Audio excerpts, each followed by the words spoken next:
आज अपन एक बहुत ही अच्छी और महत्वपूर्ण स्थिति पर चर्चा करेंगे जो हर व्यक्ति के जीवन में कभी न कभी आता ही है। महादेव जी ने हमेशा या कहे कि सदा हमें सच्चाई, पवित्रता और आत्मसम्मान या कहे कि आत्म संयम का मार्ग दिखाया। इस वीडियो में अपन देखने वाले हैं कि मन में उठाने वाले गंदे विचार और काम वासना को कैसे रोका जा सकता है। मन में गंदे विचार को एक बार में खत्म नहीं कर सकते हो मेरे दोस्तों, इसको कम कर सकते हो तो आप यही देखेंगे। अपन आ जाओ साथ में देखते हैं। तो दोस्तों, अगर आप महादेव जी के सच्चे भक्त हो तो इस वीडियो को ज्यादा से ज्यादा लोगों तक शेयर या फिर आप अपने दोस्तों तक भेज सकते हो। हे महादेव जी जो इस वीडियो को शेयर, लाइक और चैनल को सब्सक्राइब करें, उनकी मनोकामनाएं महादेव जल्दी ही पूरी करेंगे। बहुत वर्षों पहले की बात है, एक साधु युवक जिनका नाम वीरेंद्र था और वह भगवान भोलेनाथ जी का परम भक्त था। परम मतलब कि प्यार भक्त। वह हमेशा अपनी भक्ति में मस्त रहता था, लेकिन एक बार वह एक मेले में तीर्थ स्थलों पर गया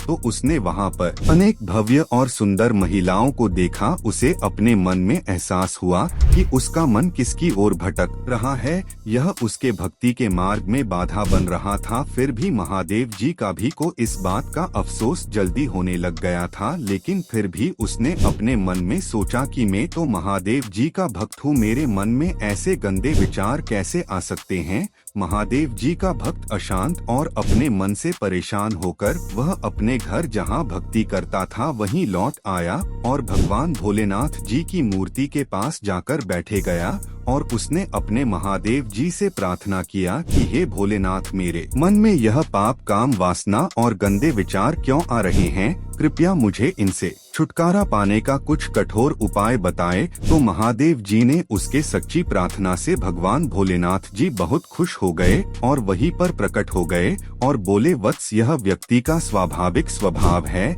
कि उसका मन बुद्धि बाहरी संसार और उसकी इच्छाओं की ओर आकर्षित होता है, लेकिन इसको कंट्रोल या नियंत्रित करने के लिए तुम्हें 3 उपाय करने पड़ेंगे। भगवान भोलेनाथ जी ने कहा कि वीरेंद्र, मन की प्रकृति है कि वह हमेशा हर समय भटकता है। यह गंदे विचार और काम वासना उसी मन की खान है। उसके बाद भी आप समझ जाओ कि यह सब क्षणिक है, मतलब कि यह कुछ समय के लिए ही है, तो तुम इसे अपने कंट्रोल में कर सकते हो। जब भी आपके मन में गंदे विचार आए तो उस समय खुद से सवाल करो कि क्या यह विचार मेरे जीवन में शांति देगा, क्या यह हमें सच्चे सुख की ओर लेकर जाएगा। वीरेंद्र ने अपना सिर हिलाकर बोला कि हे भोलेनाथ जी, मैं समझ गया है और अब आगे से मैं हर एक गंदे विचार को पहचानूंगा और उसे दूर करने की कोशिश करूंगा। भगवान भोलेनाथ जी ने और कहा कि जब तुम्हारा मन भटकता है तो उसे कंट्रोल करने का सबसे बढ़िया तरीका यह है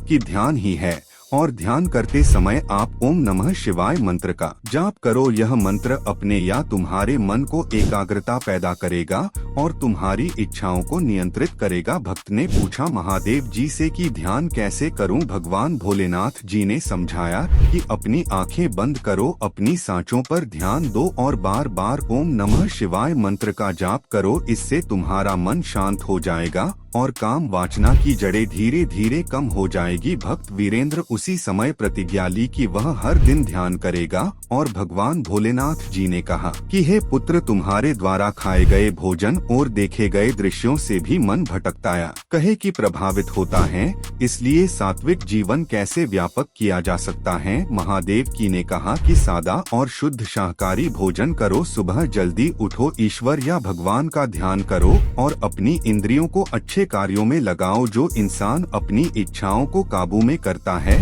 वही सच्चे सुख का अनुभव करता है। भक्त अपने महादेव जी के उपदेशों को सुनकर भक्त ने अपने जीवन में इन तीनों बातों को स्वीकार कर लिया। उसने ध्यान और साधना करना शुरू किया, अपने मन को पहचानकर उसने अपन मन को नियंत्रित किया और सात्विक जीवन का पालन किया और कुछ दिनों बाद उसका मन शांत, पूरी तरह से शांत और पवित्र हो गया। महादेव जी के भक्त ने काम वासना और गंदे विचारों से मुक्ति होकर उसके बाद महादेव जी वापस अपनी भक्ति में लीन हो गए। भगवान भोलेनाथ जी हमें सिखाते हैं कि अपने मन के गंदे विचार और काम वासना को कम करना असंभव नहीं है।